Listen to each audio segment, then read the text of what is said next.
Welcome to the Made in Walker podcast. It's the podcast that connects you to the people, the stories, and the ideas shaping our community. From local innovators to everyday change makers, we're diving deep into what makes Walker a great place to live, work, and grow. Now here's your host, Steve Kelso. All right, thank you for joining me for this edition of the Made in Walker podcast. Today, joining me, Mayor Gary Carey. How are you today? Good morning. Lovely day out there, isn't it? Gorgeous. Thanks for joining me. We want to talk about the library today, so let's get right into the books. You and everybody else that seems to be in the Walker area wants to talk about that library. It has created a buzz that I don't think I've seen in my time living in Walker. Had somebody approach at breakfast this morning. Came to the table and made a comment passing by the table. Library looks great. That sure is coming along. And whether I'm at Meyer, whether I'm at at Peppermill, or I'm at the Walker Barbershop, Sobe Meats. I mean, you hear about it every single place. It's created this sense of community pride. And really when I always start with the why, and why did we do this? Mm-hmm. We have the smallest library in the Kent District Library System, the smallest physical library. And for a city that's grown that we have, but it's not just grown just in population. We've grown in that sense of community. People feel welcome in Walker. They want to come here. There's that level of nice that we take great pride in being known for, and how we treat each other, the civility and the respect. And we love having people come into our community. And and whether even special events, whether it's a Memorial Day parade, it's the Easter egg hunt, whatever it may be, we want everybody to come. We hope that you stay. You come and live here at some point, but maybe you work here. But if you're just going to come visit, come join us. And I think we're taking that same approach at the library, and this buzz that this is creating. You're seeing the enormity of the building now. And we always say that, we said since we started this project, we wanted something that was a nice library, but we want it Walker nice. We tend to be frugal with our taxpayer dollars. Right. We tend to be very fiscally responsible in making sure that what we're doing represents what the community wants, because they're paying for it. I'm paying for it as a taxpayer myself, and I can't think of a better investment. So it sure is coming along. But now that these windows are in, and some of us maybe now and then get a chance to walk over there and see the inside progress, and you're seeing walls being painted. Off the furniture has been ordered, and it's one where you do get some goosebumps because it's now becoming real. It's no longer that big steel structure exposed in the middle of the winter. It's now enclosed, and there's libraries. You can see people working inside. You can see it lit up at night driving by with all the construction lights inside. Yeah. And sure is coming along. It just seems like every couple of days there's some major thing that's done inside. I'm like, wow, that wasn't there a couple days ago, and that's been completed. It wasn't too many years ago where there was a philosophy that, well, the digital's taken over everything. Our bookstores are closing and libraries are just going to become a thing of the past. But the truth of the matter is they've really changed radically, and the design of this is going to reflect that. Tell me about that. Yeah, and it's interesting. It's a great point, because like for a book nerd like me, it's not just going and picking up the books anymore, but it's also to the us from a community standpoint. You have high school students coming up there that will be, now that they're going to have all this room available, they're going to be able to come up there and study. You're going to have business people that are working from home. They need a break, and they can come up there in reserve a room in a quiet workspace and be able to work. There'll be an indoor-outdoor fireplace, and being able to work there or work outside in the patio. And by the way, that patio overlooks City Central Park, which we have some very nice parks in our system. That really arguably is maybe that crown jewel of the crown jewels. That's that view out there is just $1 million view without the $1 million price tag. And to be able to sit out there with a laptop, working on a paper, maybe you're working on writing your own book or something. There's going to be so much to be able to do there. We've been very intentional in the appealing to every demographic that we could think of from an age standpoint. For the very young toddlers, there's an indoor-outdoor play area, so that we've not had that before. That there's a dedicated programming area. It's kind of like a half circle shaped area outside that comes right off of the indoor play area there, and kids can just be kids, make all the noise you want, have some fun. There's a sense of life that's in there. In the old library, if you did that, if somebody talked too loud, you could hear it on the other side of the room. Like, yeah, right. exactly. Get in trouble there. Yeah, I feel like I was back in algebra class or something. Right. So, it just that's the intentionality of it. It's not just a place to go pick up books or to read books. It's a place to be able to go do work. It's a place to interact. It's a place to hold meetings. It's a place to do podcasts. There's a podcast room in there as well. And being able to do those types of things, that sense of community that it brings.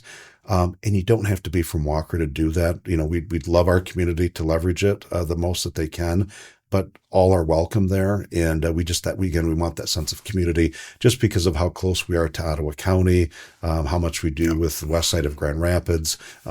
We take great pride in being able to do those things. So I'm just, again, you get goosebumps every time you walk through it. Like, okay, something new has progressed today that wasn't there a couple days ago. I think one of the things that really shows that progression into the digital age is there's a space for e-gaming. Tell me about that. What's that even mean? So as some may know, I'm still a recovering high school football coach. One of my coaching partners and one of my closest friends is a e-gaming coach, I think, I guess you call them, at one of the big school districts in the area. And I've learned from him how popular is sports and that there's college scholarship opportunities for this, for e-gaming. Right. But career paths. For career paths. And I think mayors have day jobs too. And I work for a software company, and one of those e-gaming skills, being able to do, some of the basics, even the coding fundamentals, and so forth, that would be very relevant to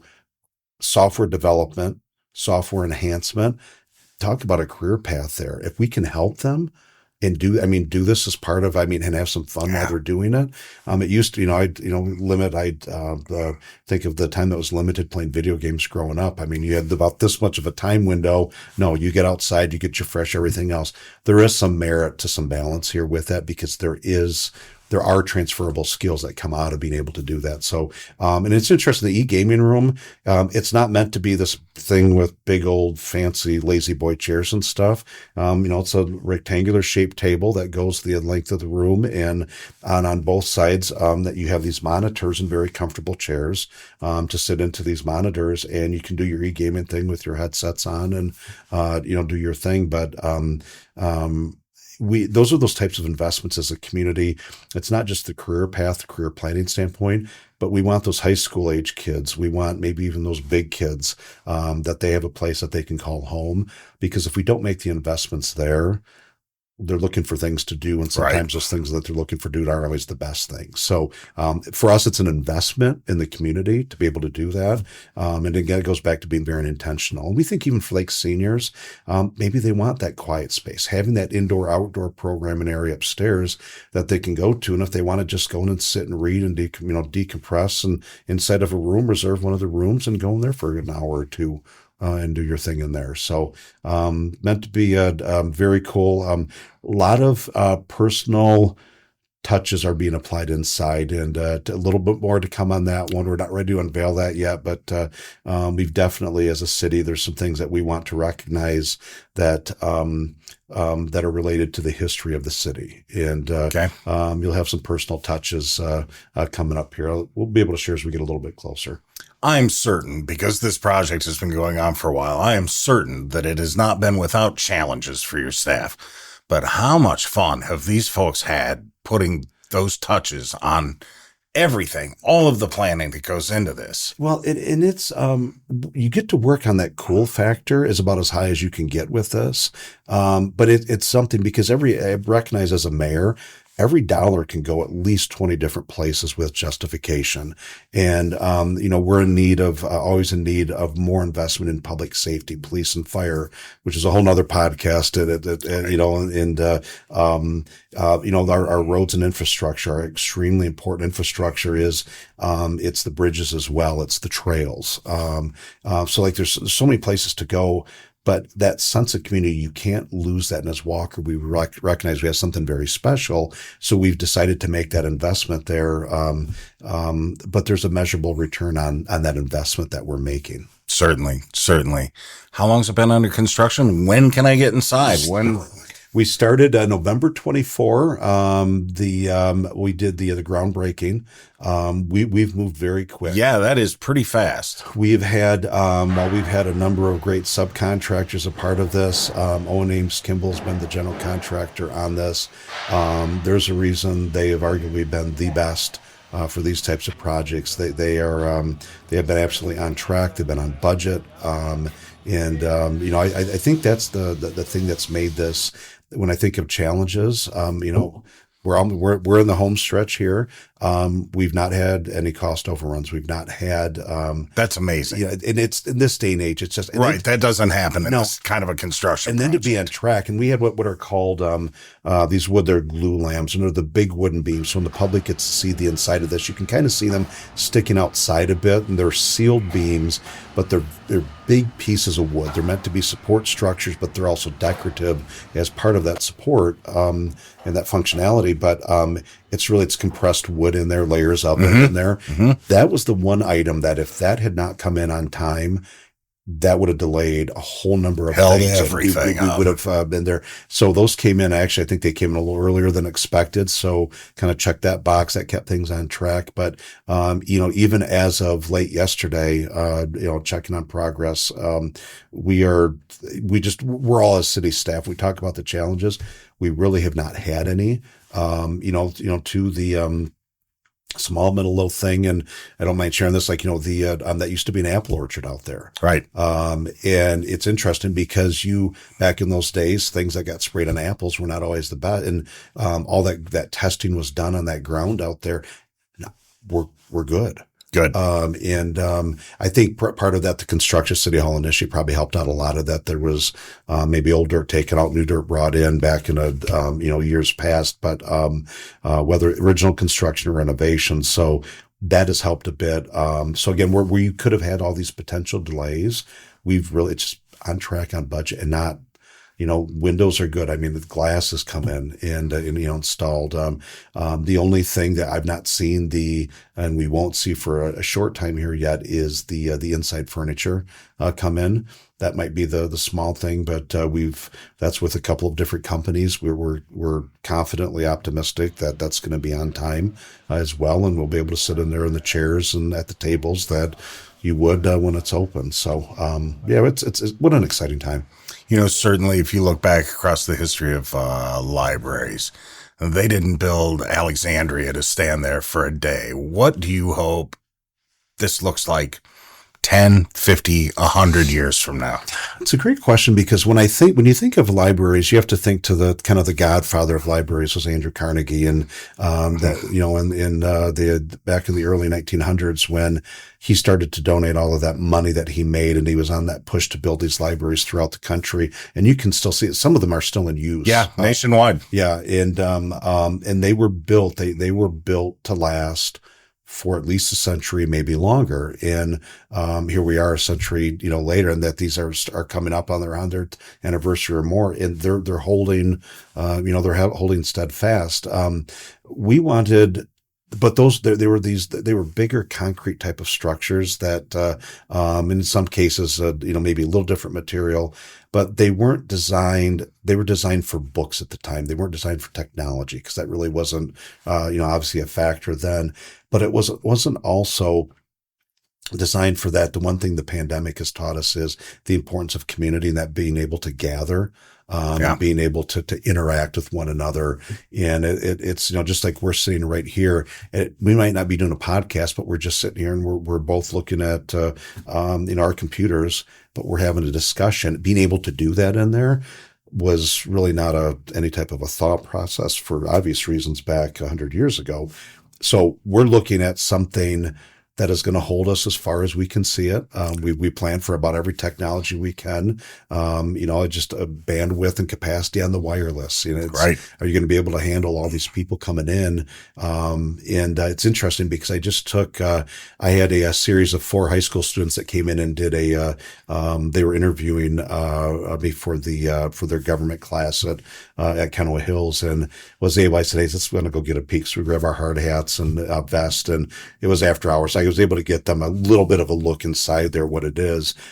They were dumbfounded. And the fact that they would have a place to be able to go call home to work on homework and work with friends. But that we talk about the appealing to everybody. Mm-hmm. We're going to have people our age that are going to come there because that's and a mix of different ages. Absolutely. Exactly. And I just being able to do that. And that's the strength of community.